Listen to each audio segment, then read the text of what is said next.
À vrai dire, c'en était assez. 791 pages. Ouf. Assez. Assez. Voyez-vous, j'étais engagé bel et bien, il s'agissait d'en finir, ou pas que j'y tienne, mais n'est-ce pas, Achille ne se fendait pas d'avance pour que je m'interroge, n'étant ni pédale, ni cocaïnomane, ni droit commun, je n'ai aucune excuse, les dettes, si vous êtes ministre, ne comptent pas, si vous êtes d'une académie, on comprendra vos faiblesses, mais là, moi, vous vous rendez compte, j'aurais beau parler du voyage, que c'est une date, que tout ce qui fut écrit depuis n'est que pénible imitation galimatia tiède. Comment m'en verra foutre? Et personne n'a lu votre voyage, arrogant gâteux. Rien à répondre. La jeunesse est conne absolue. Qu'est-ce que j'y peux? Elle a le cinéma pour elle. Fadée jeunesse. Pas un metteur en scène sait lire. Raison de plus. Le cinéma ne se doute rien et ne doute de rien. De ses audaces, bravo. Si vous mettez à peu près debout 791 pages, ah, que vous vous dites, ça ira. Surtout, n'est-ce pas, que cette chronique est pas tellement drôle. Et peut-être que j'aurai du mal à vous faire rire avec le reste. Pas que je recherche la tragédie, vous avez remarqué, je l'évite, mais braum! N'est-ce pas dans nos conditions difficiles que nous soyons pas rattrapés? On serait resté rue Girardon, on aurait tout de suite une autre compte, la corrida fignolée, institut dentaire ou Villa Saïd. La galère d'Achille est assez sévère, j'admets, surtout vu mon âge, mais tout de même, une rigolade à côté de ce qui nous attendait, écorcherie à vif, premier temps, second temps, lardé à la broche et aux petits oignons, piment au petit feu. Vous allez me croire partial, au boxon que non, qu'ils étaient semblables des deux bords, le Cousteau tout aussi ordure, bourrique enragé que le Sartre, que moi qui vous parle. J'ai vu des chevalets de torture tout aussi près, coin et brodequin fignolés, chez les petiots d'un bord que de l'autre. Où ça, vous me direz? Je me gratte pas, le coup d'œil coûte rien. Sous la permanence LVF, vous voyez, l'ex-touriste, au coin comme Martin Aubert, là dans la cave, très vaste, profonde, genre Piranèse, à cet endroit bien incroyable, vous pouviez tout de même vous rendre compte qu'il pensait à tout. Je vous répète l'endroit, en face du hammam. Vous voyez si je suis impartial, vraiment historique, qu'ils étaient aussi sadiques par-ci que par-là, le rigaudon et tout, perlipopette que ça saute, cervelle en gibelotte, esclave aux murènes, dodu chrétien au jaguar, collabo Villa Saïd, et demain, tenez, vous m'en direz des nouvelles, de ces marmites écumantes à tous les carrefours. Pour qui? Pour vous, pardi, lentement à bouillir avec cris de saison. Le petit détail qui me froisse un peu, où je tique, c'est la galanterie. Ça aurait été là, par exemple, qu'Hitler gagnant, il s'en est fallu d'un poil. Vous verriez, je vous le dis, l'heure actuelle, qu'ils auraient tous été pour lui, qui qu'aurait pendu le plus de juifs, qui qu'aurait été le plus nazi, sorti la boyasse à Churchill, promené le cœur arraché de Roosevelt, fait le plus l'amour avec Göring. Ça tourne tout d'un côté, d'un autre, ils se précipitent, s'en foutent sur quel membre il tombe, le principal qu'il soit mis à fond, ou qu'il prenne la petite à Adolphe, je vous dis, s'en est fallu d'un poil. J'avais le droit, vous admettez, 796 pages, de souffler un peu, ou pas d'envoyer des messages. Les messagiers sont d'autres sortes, philosophico-cornouilleux, malheurs qui s'y frottent, se perdent dans leurs ondes,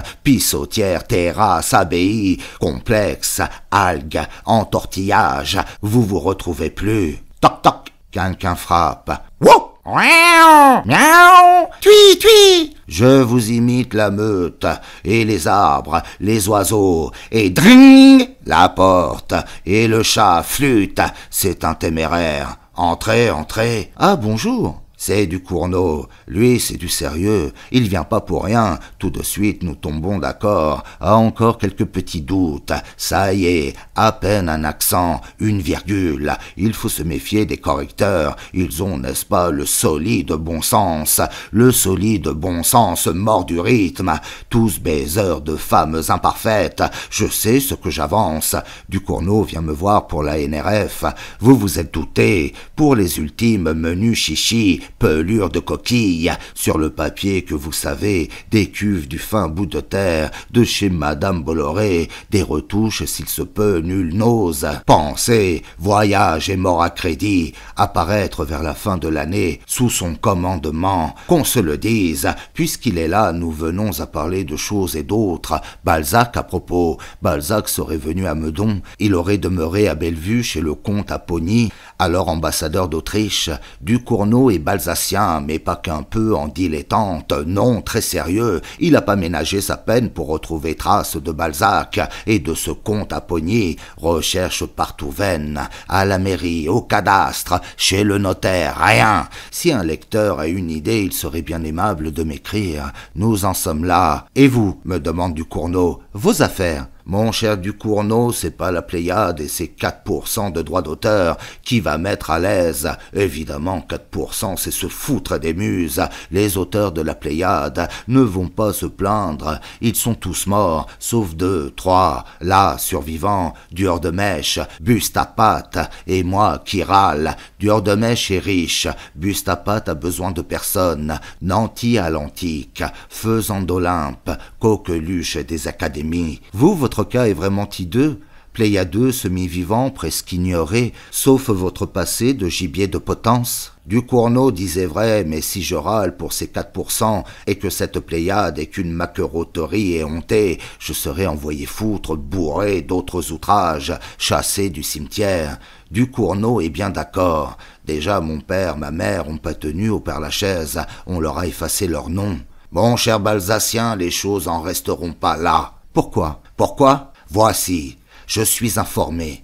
Les Chinois, les vrais, les Chinois de choc, ceux qui viendront nous occuper, puis voient que déjà en Silésie, Breslau et les environs, mines et hauts fourneaux, il en viendra d'autres, bien d'autres d'à travers les steppes, de ces hordes, Kirghizes, Moldofinois, Balto-Rutènes, Teutons, vous les verrez à Pantin, à la porte que vous connaissez, accueillis, je ne vous dis que ça, par de ces foules, hurlant au pinard, au bonheur, à la liberté. Bravo, bravo! Quand voyez-vous les jaunes ici? Bientôt, mettons 2-3 ans, tout ce monde communiste.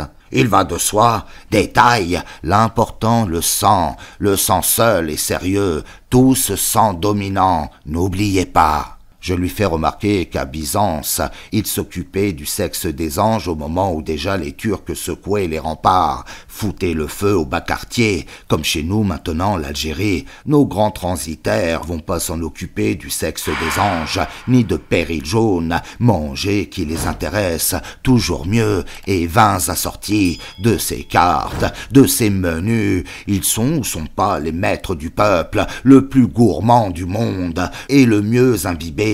Qu'ils viennent, qu'ils osent les Chinois, ils iront pas plus loin que Cognac, il finira tout saoul, heureux, dans les caves, le fameux péril jaune, encore Cognac est bien loin, milliard par milliard, ils auront déjà eu leur compte en passant par où vous savez, Rhin, Épernay, de ces profondeurs pétillantes, que plus rien n'existe.